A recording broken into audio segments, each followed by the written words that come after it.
Hello, everyone, and welcome back to Classic Comics. So, this is going to be my review of episode 8 of The Mandalorian, which is called Redemption. Spoilers ahead, by the way. We picked up at the end of last episode. Now, Mando and Cara Dune and Greef Karga are surrounded by Imperial forces led by Moff Gideon, while Quill the Ugnaught was taking Baby Yoda to Mando's ship. Now, two scout troopers caught Baby Yoda and they killed Quill. So we start off with a comedic scene as IG-11 shows up and he kills the two scout troopers and retrieves Baby Yoda. Now, this scene has some fun with the scout troopers as they have some amusing discussions about how Moff Gideon treats his troops, and then they attempt to have some target practice, but they just can't hit anything. Now, they have Baby Yoda in a sack, and Baby Yoda bites one of the troopers, and then he hits Baby Yoda, so you know he's going to die.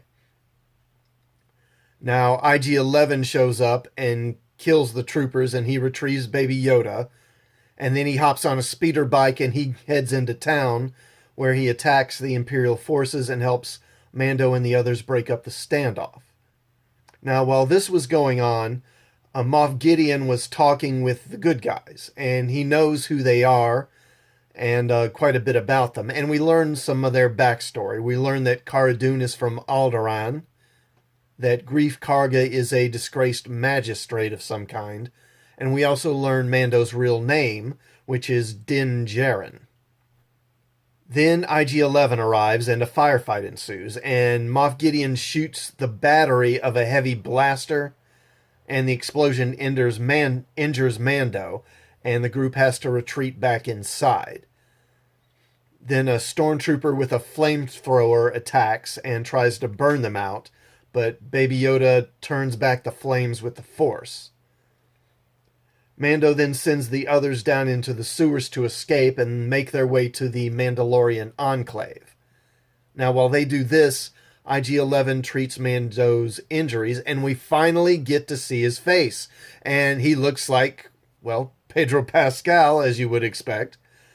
We also get a flashback that shows his origins. His family was wiped out by some Imperial battle droids, which is why he hates droids so much.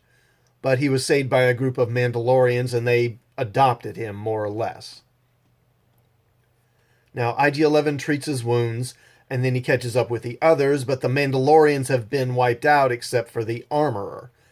So she tasks him with taking Baby Yoda back to his people, and gives him his own signet, which is it's the Mudhorn creature that they fought in the second episode.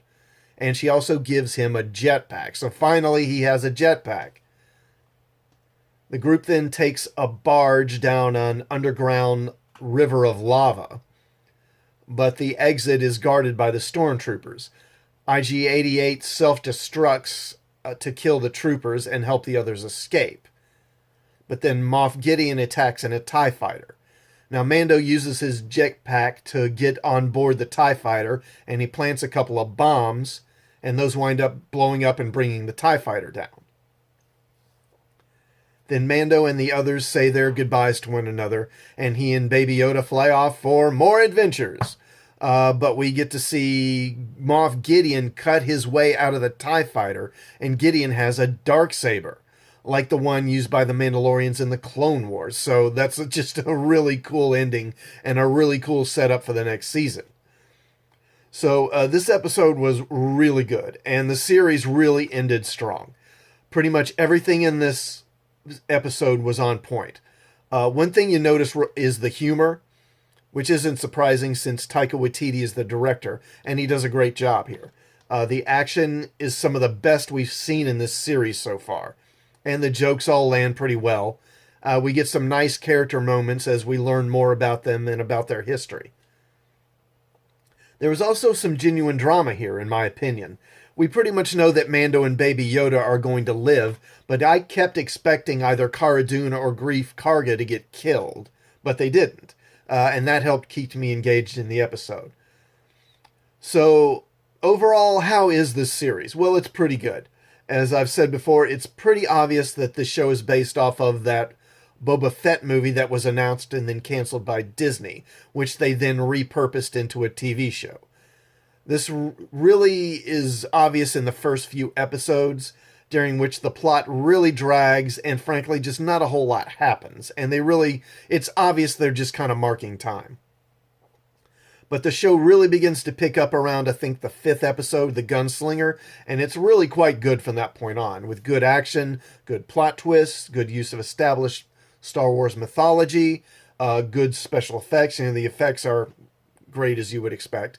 Now, you see, the thing with this show builds on what's already been established in Star Wars instead of ignoring it or deconstructing it for the sake of convenience or for subverting our expectations, which is what we've been seeing in the movies in recent years.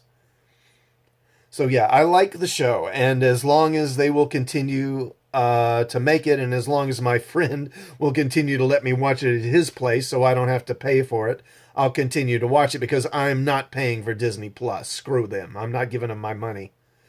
So, what did you think of this episode and the season? Did you like this episode? Or did you hate this episode? And let me know in the comments. And also please subscribe to the channel, if you will, and hit the bell for notifications of more videos. And I'll see you all next time. Thanks for watching.